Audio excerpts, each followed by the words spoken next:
പാപകർമ്മങ്ങളുടെ കാണ്ഡത്തിലാണ് മനുഷ്യന്റെ ജന്മം എന്ന് പറയുന്നത്. ആ മനുഷ്യനെ ആമൻ പാപത്തിൽ നിന്ന് മോചനം കൊടുക്കുവാൻ പരിഹാരം കണ്ടെത്തിയ പഴയ നിയമ ചരിത്രം പറയുന്നുണ്ട്.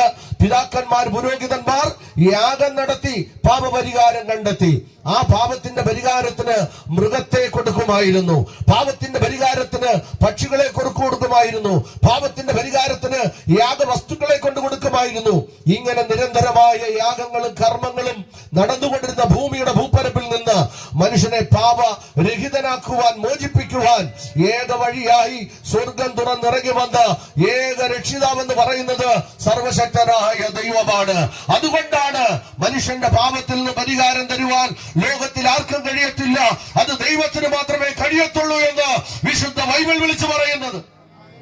അതുകൊണ്ട് ബൈബിൾ വിശ്വസിക്കുന്ന ക്രൈസ്തവരായ ഞങ്ങൾക്ക് അതിൽ നിന്ന് പിന്മാറാൻ പറ്റത്തില്ല.